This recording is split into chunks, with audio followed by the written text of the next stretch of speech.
আসসালামু আলাইকুম। দাঁত মানুষের শরীরের দরকার। গবেষণা বলছে মুখের সঠিক যত্ন যেমন মুখগহ্বরের সুস্বাস্থ্য নিশ্চিত করছে, পাশাপাশি শারীরিক সুস্থতায়ও সহায়ক ভূমিকা পালন করে থাকে।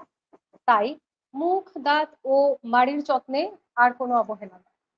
মাড়ির স্বাস্থ্য খারাপ হলে তার থেকে শুধুমাত্র মুখগহ্বরের অসুখই যে হয় তা নয়, বরং সম্পূর্ণ দেহের শারীরিক সুস্থতাও অনেকাংশেই নির্ভর করে থাকে। সুপ্রিয় দর্শক, স্বাগত জানাচ্ছি ঢাকা সিটি ফিজিওথেরাপি হাসপাতাল নিবেদিত স্বাস্থ্য কথায় আপনার জিজ্ঞাসা অনুষ্ঠান। পুরো অনুষ্ঠান জুড়ে আমি সাথে আছি ডাক্তার জান্নাতুল নাইম রিবিকা। আজ আমরা কথা বলবো খুবই গুরুত্বপূর্ণ একটি বিষয় নিয়ে, শারীরিক সুস্থতার জন্য মাড়ির সুস্বাস্থ্য প্রয়োজন। এ বিষয় নিয়ে কথা বলতে আমাদের মাঝে একজন অতিথি উপস্থিত হয়েছেন। পরিচয় করিয়ে দিতে চাই, ডাক্তার অনুপম পোদ্দার স্যার, অধ্যক্ষ, খুলনা ডেন্টাল কলেজ, সাবেক বিভাগীয় প্রধান, department of periodontology and oral pathology, Dhaka dental college.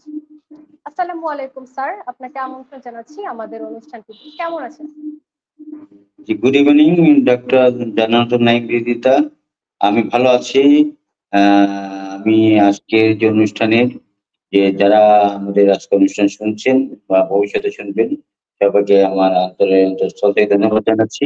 আশা করি একটি গুরুত্বপূর্ণ টপিকসে আজকে আলোচনা হবে এবং এই আলোচনায় যারা ঢাকা সিটি ফিজিওথেরাপি হসপিটালকে আমি অশেষ ধন্যবাদ জানাচ্ছি যে এই অনুষ্ঠানটি ধারণ করার জন্য। ধন্যবাদ। ধন্যবাদ স্যার আপনাকে। স্যার, যেহেতু আমাদের আজকের বিষয় শারীরিক সুস্থতার সাথে মাড়ির সুস্বাস্থ্য প্রয়োজন, তাই আমার প্রথম প্রশ্নটি হচ্ছে, মাড়ির স্বাস্থ্য বলতে আমরা আসলে কি বুঝি এবং মাড়ির রোগ সংঘটিত হওয়ার ক্ষেত্রে কি কি কারণ বিদ্যমান? ধন্যবাদ ডক্টর জান্নাতুল নাইম। আমরা সবাই জানি যে মাড়ি আমাদের একটি অত্যন্ত গুরুত্বপূর্ণ মুখের একটি গুরুত্বপূর্ণ স্ট্রাকচার। আমাদের যে দাঁতগুলো থাকে সেই দাঁতগুলোর সাপোর্টিং স্ট্রাকচার হচ্ছে মাড়ি। মাড়ি একটি বাইরের যে অংশ যেটা ওরাল পিঙ্ক কালার, যেটা আমরা সবাই বাইরে থেকে দেখতে পারি, এটা শুধু ওই যেটাকে আমরা সবাই গাম বা মাড়ি বলে থাকি, কিন্তু সামগ্রিকভাবে যদি আমরা মাড়ি বলি সেটা হলো এর ভিতরেও আরো 3টি গুরুত্বপূর্ণ স্ট্রাকচার, যেমন পেরিডন্টাল লিগামেন্ট, অ্যালভোলার বোন এবং আমাদের সেমেন্টাম। এই টোটাল 4টা স্ট্রাকচার মিলেই হচ্ছে আমাদের এই মাড়ি। এই মাড়ি আমাদের মাড়ি আমাদের জন্য খুবই ইম্পর্টেন্ট, কারণ মাড়ি যদি আমাদের দুর্বল হয় তাহলে আমাদের একদিকে মুখের সৌন্দর্য হানি ঘটে এবং অন্যদিকে আমাদের স্বাভাবিক যে খাবার খেতে আমাদের বিঘ্ন ঘটে বা ঠিকমতো আমরা খাবার চাবাতে পারি না এবং তাতে তখন পেইন হয়ে যেতে পারে বা বিনোদনের সেন্সিটিভ হতে পারে। এই সমস্যাগুলো সাধারণত হতে পারে। এই মাড়ির ইনফেকশন বা মাড়ির সমস্যার মূল কারণ কালপিট হচ্ছে আমাদের ডেন্টাল প্লাক। সেই ডেন্টাল প্লাক হচ্ছে আমরা যে জিনিসটা বলি যে আমরা যে খাবারগুলো খাই সেই খাবারগুলোর যে রেমনেন্স বা এর সাথে আমাদের এই আমাদের যে মুখে বিভিন্ন ধরনের ব্যাকটেরিয়া থাকে, যেটা gram positive, gram negative, anaerobic bacteria গুলো থাকে, সেই ব্যাকটেরিয়া গুলার মানে সমন্বয় এক ধরনের আঠালো পদার্থ তৈরি হয়, সেটাকে বলে আমরা ডেন্টাল প্লাক অথবা বায়োফিল্ম বলে থাকি। সেই ডেন্টাল প্লাক বা বায়োফিল্ম একদিকে দাঁতের দন্ত ক্ষয় রোগ করে, অন্যদিকে মাড়ির রোগ করে। এই মাড়ির রোগে যখন শুরুটা হয় তখন আমাদের প্রথম যে জিনিসটা হয় সেটা হলো দাঁত দিয়ে রক্ত পড়া। কারণ হলো মাড়ির ভিতরে এই প্লাকের কারণে যে ব্যাকটেরিয়া গুলো আমাদের যে মাড়ির যে ইন্টারনাল যে ব্লাড ভেসেল গুলো, সেই ব্লাড ভেসেল গুলা পোরাস করে ফেলে বা মাইক্রোপোর তৈরি করে। সেই মাইক্রোপোরের মাধ্যমে আমাদের ব্লাড সার্কুলেশন গুলা সার্কাসের মাধ্যমে মাড়ির বাইরে চলে আসে এবং এই জিনিসগুলো মানে এই প্লাগ গুলো যদি আমরা সঠিকভাবে দাঁতের যত্নের মাধ্যমে এই প্লাগ গুলো যদি আমরা রিমুভ করতে পারি তাহলে কিন্তু আমাদের মাড়ির ইনফেকশন সাধারণত হয় না। এছাড়া আরো অনেকগুলো ফ্যাক্টর, যেমন আমাদের যে কোনো কারণে যদি আমাদের মুখে ড্রাইনেস হয়ে যায়, মুখ শুকিয়ে যায়, তাহলে কিন্তু আমাদের যে খাবারগুলো খাই সেই খাবারগুলো আমাদের কোনো জায়গায় যদি জমি থাকে সেখানে যদি ক্লিয়ার না হয় তাহলে কিন্তু সেখানে মানে খাবারগুলো আমাদের পচে, যেটাকে বলা হয়, সেখানে আমাদের মুখে বা হাইড্রোজেন সালফার তৈরি হয়ে মুখে দুর্গন্ধ হতে পারে।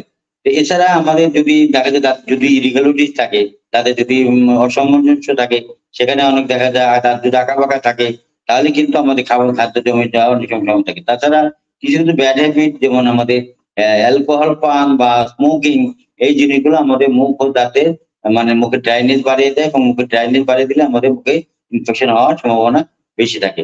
ধন্যবাদ ডক্টর রিতা। ধন্যবাদ জানাচ্ছি স্যার আপনাকে। আমার পরবর্তী প্রশ্নটি হচ্ছে, একজন রোগী মাড়ির কি কি সমস্যা বা উপসর্গ নিয়ে চিকিৎসকের শরণাপন্ন হন? বলতে গেলে মাড়ির রোগের ক্ষেত্রে কি কি লক্ষণ দেখা যেতে পারে? ধন্যবাদ রিতা। আমরা মাড়ির রোগগুলো সাধারণত বলে থাকি, মাড়ির দুটি প্রধান রোগ, একটা হচ্ছে জিঞ্জিভাইটিস এবং আরেকটি হচ্ছে পেরিওডন্টাইটিস। জিঞ্জিভাইটিস রোগটি হচ্ছে 100% প্রিভেন্টেবল, মানে আমরা বলি যে সঠিকভাবে যদি আমরা দাঁতের যত্ন নেই তাহলে এটা মানে প্রিভেন্ট করা যায়। এবং আমরা যদি এই জিঞ্জিভাইটিস রোগ যখন শুরু হয় তখন যদি এটার সঠিকভাবে যত্ন না নিই, সেটা আস্তে আস্তে ডিপ হতে থাকে।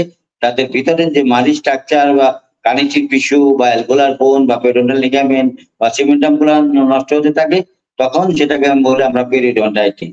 আমরা এই লক্ষণসমূহ বা উপসর্গসমূহ যদি আমরা প্রথমে বলতে চাই যে একটা রোগ যখন মাড়ির রোগ প্রথম তার অনুভব হয় বা প্রথম সে ফিল করে, সেটা হলো এইভাবে যে একটা রোগ প্রথমে আমাদের কাছে আসতে পারে যে সকালবেলা ঘুমিয়ে থেকে উঠলে দেখা যায় মুখ ভরে রক্ত আসছে, অথবা বলতে পারে যে আমি যখন দাঁত ব্রাশ করি, ব্রাশ করার সময় মুখ দিয়ে রক্ত পড়ে বা মাড়ি দিয়ে রক্ত পড়ে, অথবা বলতে পারে আমরা কোনো খাবার খেলে কোনো খাবার খেলে সেই খাবারের গায়ে দেখা যায় আমাদের রক্ত লেগে আসে। এই যে সিমটমসটা, এটা হচ্ছে আমাদের প্রাইমারি সিমটম বা প্রাথমিক সিমটম আমাদের জিঞ্জিভাইটিস। এর সাথে সাথে যে বলতে পারে আমাদের প্রচুর মুখে দুর্গন্ধ হয়। আমরা দেখা গেল যে আমি কিছু সময় যদি আমরা না খেয়ে থাকি তখন দেখা যায় মুখ যখন ড্রাই থাকে তখন মুখে দুর্গন্ধ হয়। এই যে জিনিসগুলো, এটা হচ্ছে জিঞ্জিভাইটিসের মূল লক্ষণ। এছাড়া এবং আমাদের দেখা যায় জিঞ্জিভাইটিসে আমাদের মাড়িটা ফুলে যেতে পারে, মাড়িটা লাল হয়ে যেতে পারে। আমরা এই ক্ষেত্রে একটু বলতে চাই যে মাড়ির নর্মাল কালার হচ্ছে কোরাল পিঙ্ক কালার। সেই কালার যদি চেঞ্জ হয়ে যদি আমাদের মানে লাল হয় বা রক্ত লাল হয় বা দেখা যায় যে মানে পুরো চকচক লাল হয়, সেক্ষেত্রে মানে আমাদের গ্লেজি হয়ে যায়, তাহলে কিন্তু সেটা মানে ইনফেক্টেড মাড়ি। আমরা একটা জিনিস বলতে পারি যে চকচক পরিলেশন হয় না। মাড়ি যদি বেশি লাল হয় তার মানে বুঝতে হবে সেটা ইনফেক্টেড মাড়ি বা প্যাথোলজিক্যাল মাড়ি। এই জিনিসগুলো আমাদের মানে জিঞ্জিভাইটিসের লক্ষণ। এছাড়া হচ্ছে আমরা যদি এই জিঞ্জিভাইটিস যদি আমরা ঠিক মতো প্রিভেন্ট না করতে পারি তাহলে সেটা মানে জটিলতা স্বরূপ আমাদের পেরিওডন্টাইটিস হয়। এই পেরিওডন্টাইটিস হলে আমাদের এই উপসর্গ সমূহ থাকবেই, সাথে সাথে নতুন উপসর্গ বা নতুন কোনো সাইন সিমটম আমাদের দেখা দেখি। এবং তার মধ্যে যে পেশেন্ট বলতে পারে আমার দুই দাঁতের মাঝখানে খাবার জমে যায় বা সেখানে প্রচন্ড পেইন হয়, অথবা বলতে আমি ঠান্ডা পানি খেতে পারি না, আমার ঠান্ডা পানি গেলে ধরে, বা আমাদের মানে আমি ঠান্ডা বাতাস আমার লাগে, বা মিষ্টি খেতে পারি না বা টক জাতীয় খাবার খেতে পারি না, অথবা বলতে পারে আমার মাড়িটা আস্তে আস্তে সরে যাচ্ছে, অথবা বলতে পারে আমার দাঁতটা আস্তে আস্তে ফাঁকা হয়ে যাচ্ছে, অথবা বলতে পারে যে আমি মানে দাঁত কামড় দিতে গেলে যে পুরো দাঁত আমার ব্যথা করে। তো এই সমস্যাগুলো মানে হতে পারে এবং দাঁতগুলো আস্তে আস্তে নড়ে যেতে পারে। তো এই জিনিসগুলো আমাদের যে এই সমস্যাগুলো বা এই সাইন সিমটম গুলো আমাদের পেরিওডন্টাইটিসের লক্ষণ। তো আমাদের এই জিঞ্জিভাইটিস এবং পেরিওডন্টাইটিসের এই লক্ষণ গুলা নিয়ে সাধারণত আমাদের কাছে রোগীরা এসে থাকে। ধন্যবাদ ডক্টর রিতা। ধন্যবাদ স্যার আপনাকে। অনুষ্ঠানের এই পর্যায়ে নিয়ে নিচ্ছি ছোট্ট একটা বিরতি। খুব শীঘ্রই আমরা ফিরে আসছি বিরতির পর। ততক্ষণ পর্যন্ত মিসেস সামিহা রহমান একজন ব্যাংকার। বিগত 10 বছর ধরে পেশাগত দায়িত্ব পালনের জন্য তাকে দিনের বেশিরভাগ সময় কাটাতে হয়েছে চেয়ারে বসে। সে কারণে দীর্ঘদিন ধরে কোমর ও ঘাড় ব্যথায় ভুগছেন তিনি। এই ব্যথা সমাধানের জন্য ছুটেছেন দেশের নামিদামি সব হাসপাতালে, খরচ করেছেন হাজার হাজার টাকা। সব আশা ছেড়ে দিয়ে যখন বিদেশে চিকিৎসা নেওয়ার কথা ভাবছেন, তখন অফিসে আসা নতুন ম্যানেজার সামিয়া রহমানকে পরামর্শ দিলেন ঢাকা সিটি ফিজিওথেরাপি হাসপাতালে চিকিৎসা নেয়ার। নতুন ম্যানেজারের কথায় ভরসা রেখে সামিহা রহমান ধানমন্ডিতে অবস্থিত ঢাকা সিটি ফিজিওথেরাপি হাসপাতালে গিয়ে ডাক্তারের পরামর্শ অনুযায়ী চিকিৎসা শুরু করলেন। কয়েকদিনের মধ্যেই তিনি দেখলেন তার দীর্ঘদিনের কোমর ও ঘাড় ব্যথা কমতে শুরু করেছে। বিদেশে না গিয়ে কম খরচে দেশে চিকিৎসা করিয়ে মিসেস সামিহা রহমান যেমন সন্তুষ্ট, তেমনি দেশে হাঁটু, ঘাড়, কোমর ব্যথা ও প্যারালাইসিস রোগের আন্তর্জাতিক মানের চিকিৎসা সেবা দিতে পেরে ঢাকা সিটি ফিজিওথেরাপি হাসপাতাল গর্বিত। ঢাকা সিটি ফিজিওথেরাপি হাসপাতাল, ফিজিওথেরাপি চিকিৎসায় নির্ভরতার প্রতীক। ফিরে এলাম ছোট্ট একটি বিরতির পরে। পুরো অনুষ্ঠান জুড়ে সাথে আছে আমি ডাক্তার জান্নাতুল নাইম দিদিতা। ঢাকা সিটি ফিজিওথেরাপি হাসপাতাল নিবেদিত স্বাস্থ্য কথায় আপনার জিজ্ঞাসা অনুষ্ঠানে আপনাদের স্বাগত জানাচ্ছি। এই অনুষ্ঠানে আমাদের সাথে যুক্ত আছেন ডাক্তার অনুপম পোদ্দার স্যার। স্যার, যে আপনার পরবর্তী প্রশ্নটি আমরা করতে চাচ্ছি, যেহেতু আমাদের সম্পূর্ণ শারীরিক ও মানসিক সুস্থতা সুস্থ মাড়ির উপরে নির্ভর করে থাকে, তাই স্যার জানতে চাই মাড়ি রোগের সাথে আমাদের অন্যান্য শারীরিক কি কি রোগের সম্পৃক্ততা রয়েছে? ধন্যবাদ ডক্টর রিতা। যে আমাদের আসলে এখন মানে চিন্তা ভাবনার সময় এসেছে এবং এটা আমাদের পাবলিক অ্যাওয়ারনেসের প্রয়োজনে আমি যে জিনিসগুলো বলতে চাচ্ছি, যে মাড়ি রোগ কিন্তু এখন শুধু ওই মুখের ভিতরেই সীমাবদ্ধ নয়, বা জিনজিভাইটিস বা পেরিওডন্টাইটিস এর মধ্যে সীমাবদ্ধ না, বা লোকাল চিকিৎসা করলেই সেটা ভালো হয়ে যাবে সেটার মধ্যে সীমাবদ্ধ না। এই মাড়ি রোগ সময় বিভিন্ন গবেষণা, সারা পৃথিবী জুড়ে এই মাড়ি রোগ নিয়ে এখন গবেষণা হচ্ছে। এই গবেষণায় দেখা যাচ্ছে এই মাড়ি রোগের সাথে 30 থেকে 35টা সিস্টেমিক ডিজিজের সম্পর্ক আছে।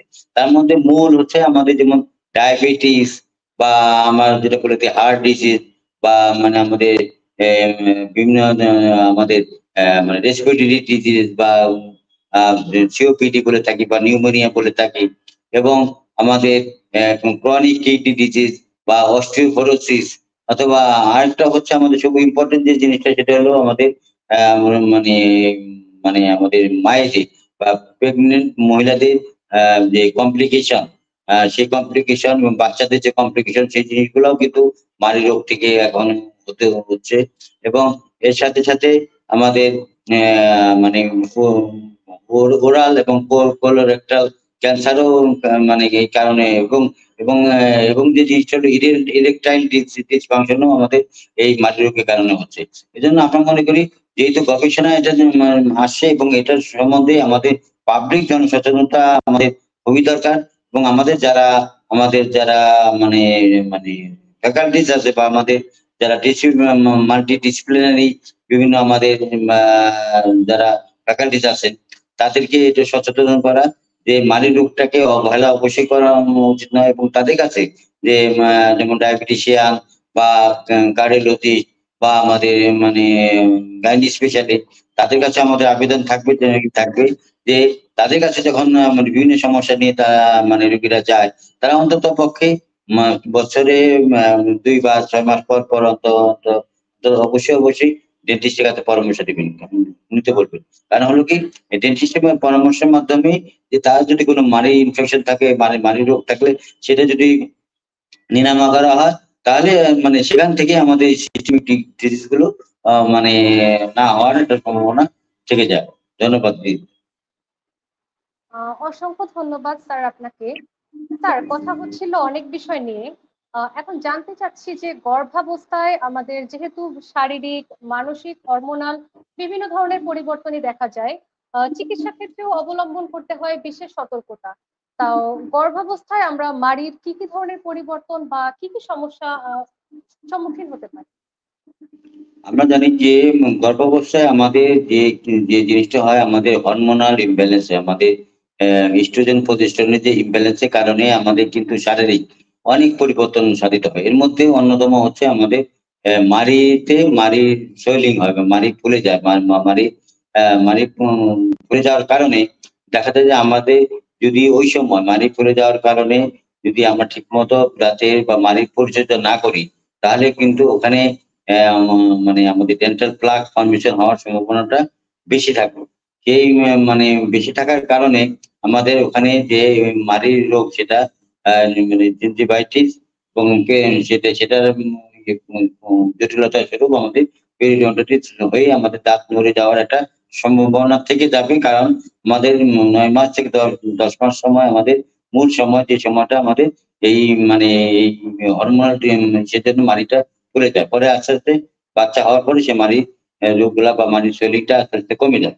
এখন আমাদের কোশ্চেন এলো, এই সময় যদি আমাদের মাড়ি রোগগুলো যদি মানে জটিল হয়, মাড়ি রোগ যদি হয়ে যায়, তখন কিন্তু যে সমস্যাগুলো হয় সেটা হলো আমাদের মানে মায়েদের আমাদের প্রি এক্লাম্পসিয়া বলে থাকি, মাটির যে মায়েদের বেশি একটু জটিলতা অনেক সময় হয়ে থাকে, এটা প্রি এক্লাম্পসিয়া।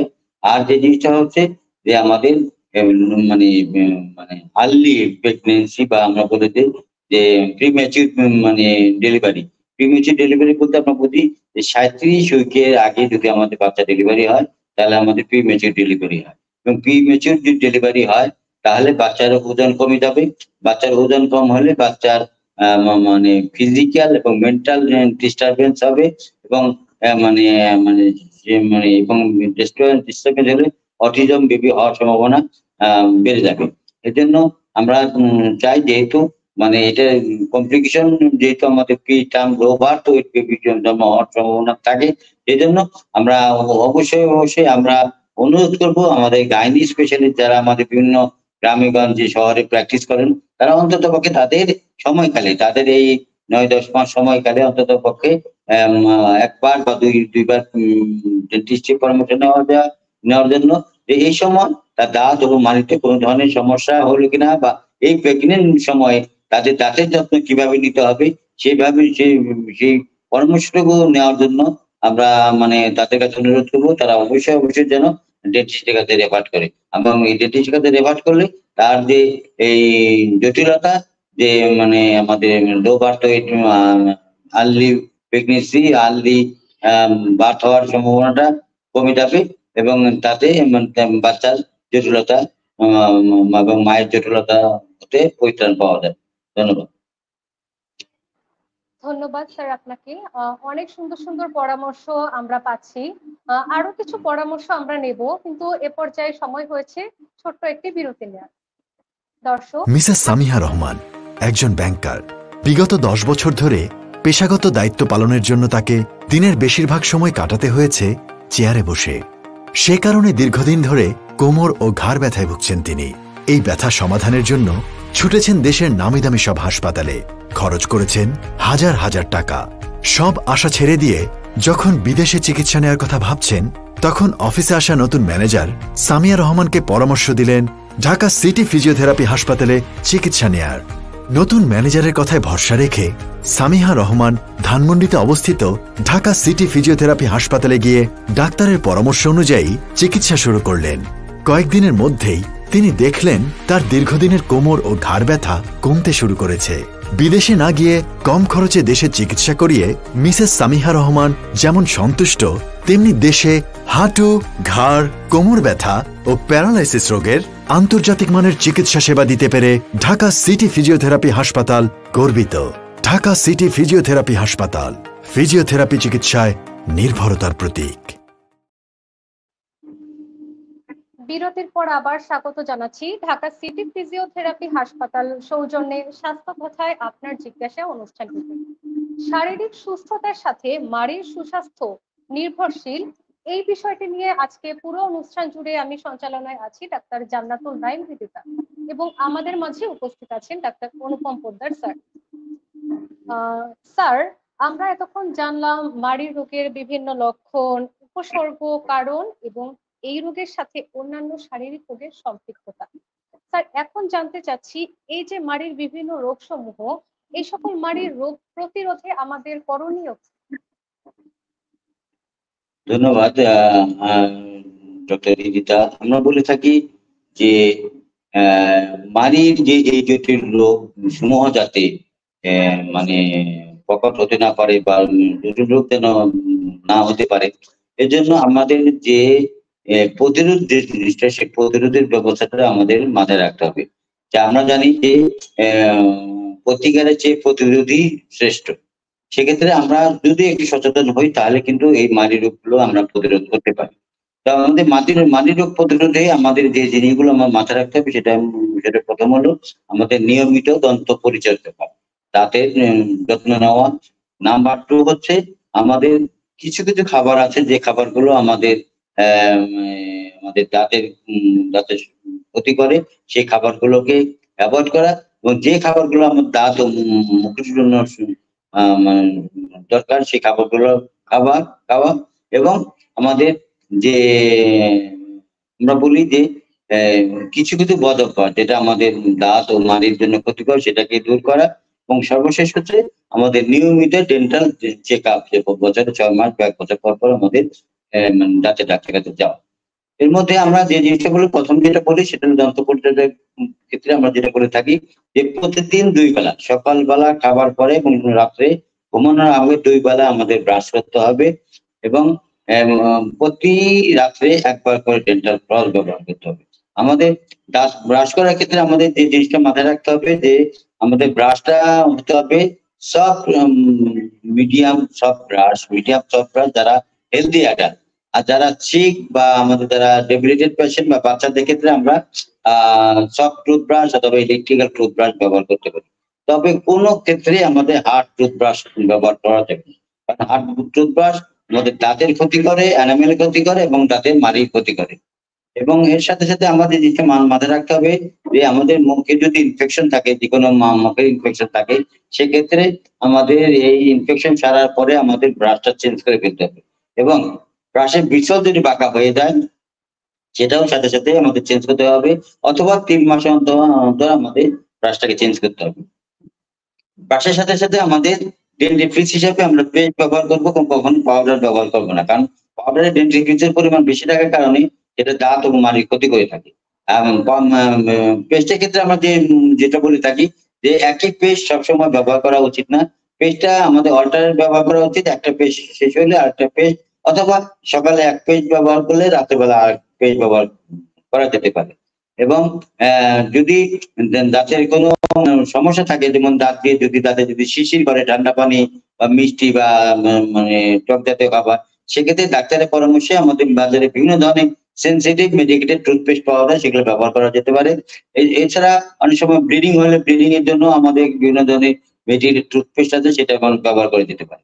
এবং আর যে জিনিসটা হচ্ছে আমরা ফ্লসিংটা আমাদের ইম্পর্টেন্ট এই জন্যই যে আমরা বা বৈজ্ঞানিকরা বলে থাকে যে এই ব্রাশিং এর মাধ্যমে আমাদের 60% আমাদের এই দন্ত পরিচর্যা হয়ে থাকে বা আমাদের ডেন্টাল প্লাক রিমুভ হয়ে থাকে।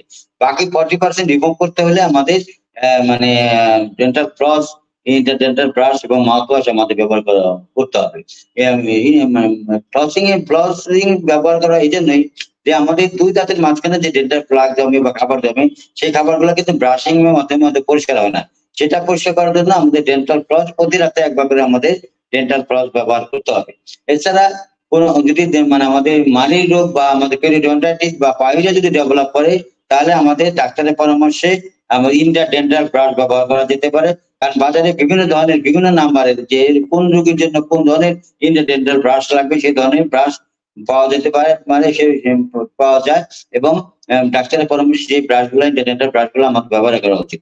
এবং সর্বোপরি যে জিনিসটা করবো সেটা হলো মাউথওয়াশের ব্যাপারটা হচ্ছে মাউথওয়াশ অবশ্যই আমাদের দাঁত ও মাড়ির যেসব জায়গায় আমাদের ব্রাশ এবং ফ্লস যায় না, সেখান থেকে আমাদের যদি এই ডেন্টাল প্লাক গুলো রিমুভ করে আনতে হয়, এটার জন্য আমাদের মাউথওয়াশটা অবশ্যই ব্যবহার করতে হবে। মাউথওয়াশ একটা ভালো দিক হচ্ছে যে এটা আমাদের ডেন্টাল প্লাক গুলো রিমুভ করে আনে, এবং এটা খারাপ দিক হচ্ছে মাউথওয়াশ যদি আমরা বেশি সময় ধরে ব্যবহার করি, আমরা বলে থাকি এই মাউথওয়াশের সর্বোচ্চ ব্যবহার 15 দিন থেকে 21 দিনে এক নাগারে ব্যবহার করতে পারবো। এবং এর চেয়ে যদি বেশি ব্যবহার করি তাহলে আমাদের মুখে কিন্তু অনেক উপকারী ব্যাকটেরিয়া থাকে। মাউথওয়াশ ব্যবহার করার ফলে আমাদের উপকারী ব্যাকটেরিয়া গুলা কিন্তু ধ্বংস হতে পারে। এক্ষেত্রে আমাদের মুখে দেখা যাচ্ছে একটা মানে অপরচুনিটি ইনফেকশন বা ফাঙ্গাল ইনফেকশন আমাদের হওয়ার সম্ভাবনা থেকে যায়। সেক্ষেত্রে আমরা বলে থাকি এই জন্য মাউথওয়াশটা একাধারে 15 দিন থেকে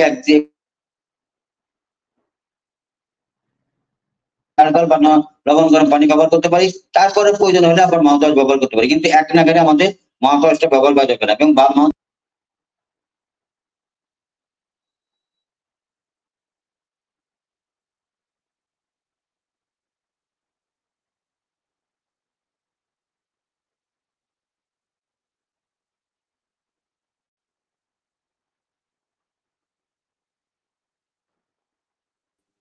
যে মাউথওয়াশ আমাদের ব্যবহারে যে জিনিসটা হয় আমাদের হইতে পারে, এই জন্য আমরা মাউথওয়াশ ব্যবহার বাচ্চাদের মাউথওয়াশ যেন না ব্যবহার করা উচিত। 12 বছরের নিচে বাচ্চাদের মাউথওয়াশ ব্যবহার করা উচিত না, এবং তাতে আমাদের মানে দাঁত এবং মুখের ক্ষতি হতে পারে এবং আমাদের পেটে পীড়া হতে পারে। আর বাচ্চাদের ক্ষেত্রে একটা জিনিস ব্যবহার করতে আমরা মাথায় রাখবো, পেস্ট কিন্তু আমাদের মানে পেস্টের ক্ষেত্রে বেবি টুথপেস্ট বা কিডস টুথপেস্ট আমাদের ব্যবহার করতে হবে।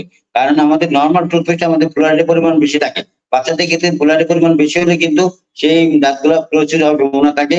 এই জন্য বাচ্চাদের ক্ষেত্রে আমাদের এই মানে কিডস টুথপেস্ট অবশ্যই ব্যবহার করতে হবে। আরেকটা জিনিস, যে জিনিসটা হচ্ছে দাঁতের যে উপরের সার্ফেস বা আমাদের জিহ্বার যে উপরের সার্ফেসটা রাফ হওয়ার কারণে ওখানে কিন্তু আমাদের বিভিন্ন খাদ্য বস্তু বা আমাদের বিভিন্ন ধরনের ব্যাকটেরিয়া ওখানে থাকে। এই জন্য আমাদের মানে অন্তত পক্ষে একবার করে টাং ক্লিনার বা সম্ভব হলে সকালে একবার রাত্রে একবার টাং ক্লিনার দিয়ে আমাদের মুখ পরিষ্কার করতে হবে। এবং সর্বশেষ আমাদের মানে ব্রাশিং হওয়ার পরে বা মুখের পরিষ্কার হয়ে গেলে আমাদের ওই হাত দিয়ে আমাদের পুরো মাড়ি ম্যাসেজ করতে হবে।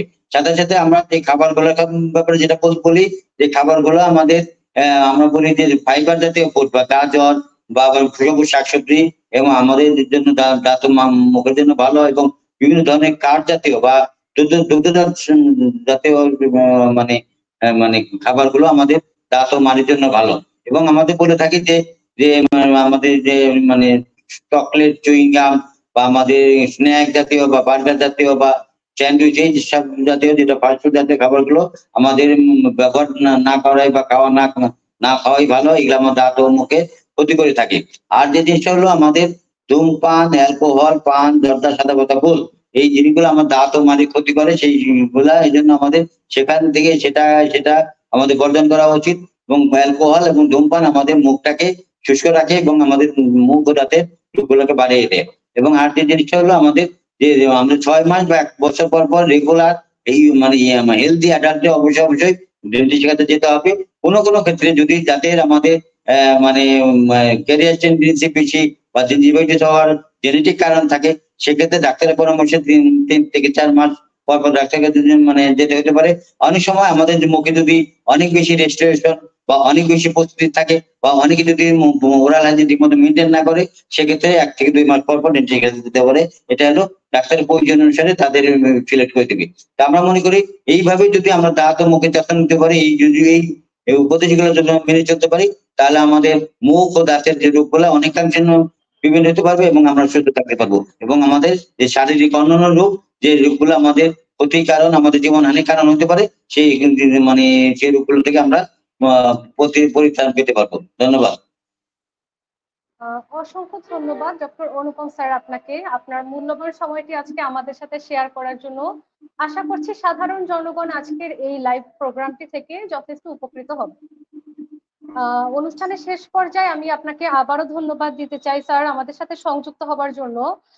তো দর্শক, এই ছিল আমাদের আজকের আয়োজন। আশা করছি আমাদের আজকের আয়োজনটি আপনাদের উপকারে আসবে সেই প্রত্যাশা রেখে এবং পরবর্তী অনুষ্ঠানটি দেখার আমন্ত্রণ জানিয়ে আজ এখানেই বিদায় নিচ্ছি।